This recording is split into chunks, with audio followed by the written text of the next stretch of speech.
Well, from the homemade hockey rink her dad built in the backyard on Long Island to the cover of Time to within reach of an Olympic medal, all at 16 years old.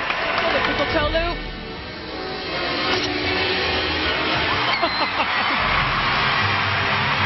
This is the kind of performance you just dream about.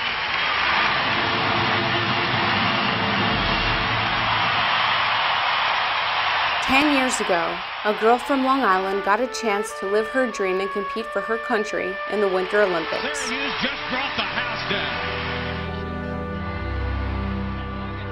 Defying all her critics, this young girl stunned the world and won the gold. There's not many marks higher than 5'8". Proving that hard work and determination always matter more. 10 years ago, I overcame all the odds against me and fought for my dream, refusing to back down and persevering through any adversity I encountered. Today, we celebrate the anniversary of another dream. The dream of one man who wanted to, and did, change the world.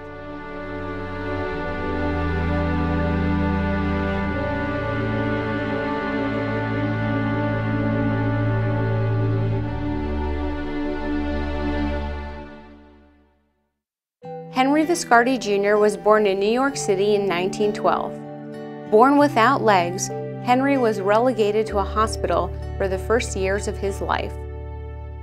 Years ago, a great doctor made the difference in my life. When he stood me up tall and straight for the first time on these artificial limbs I now wear. I could not pay his bill. But he told me that his bill would be paid if I would make the difference for one other individual, one other disabled individual.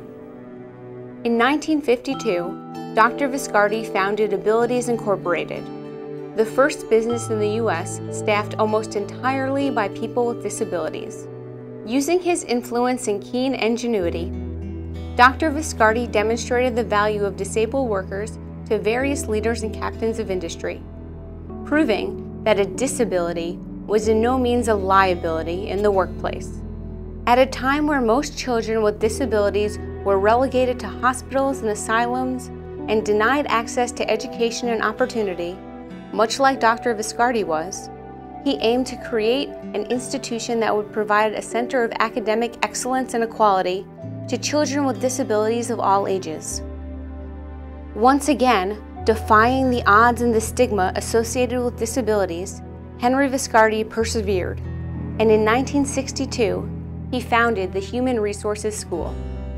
Dedicated to providing equal educational opportunities, the Human Resources School became the first of its kind, offering a complete educational and social experience to children with disabilities. Serving as an advisor to several presidents, Dr. Viscardi helped to bring about reform and change, improving the lives of people with disabilities all over the world. In 1991, the Human Resources School was renamed the Henry Viscardi School in honor of its founder, and continues to this day to provide equal education and opportunities to children with disabilities.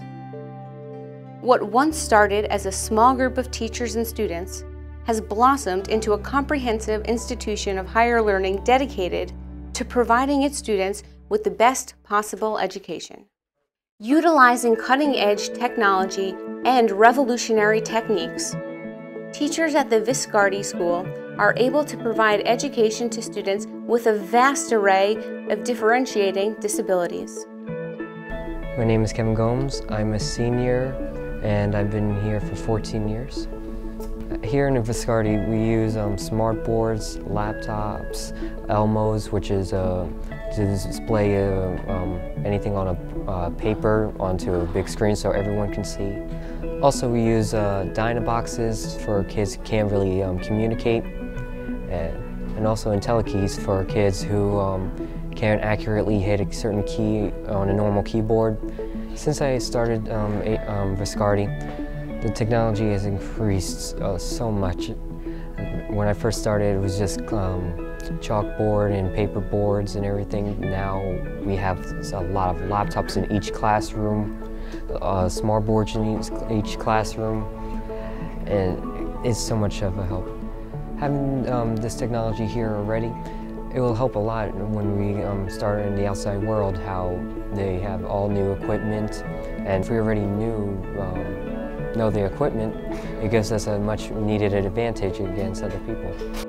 By using adaptive technology, these students are better able to interact with their environment, communicate with their teachers and peers, and experience school life like any other child.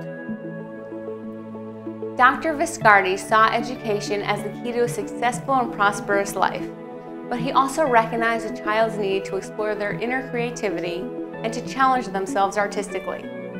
With the help of some very special people, the Henry Viscardi School has created an in-depth music and arts program to allow these students to express themselves in ways many people thought they never could. My name is Henry Viscardi, and I was almost 7 years old. Like, ever since when I was little, like, I started writing on my notebook, and like, I just love to draw. I like to do mostly painting, a person, a landscape, like, I could do whatever I want to do to create my own thing.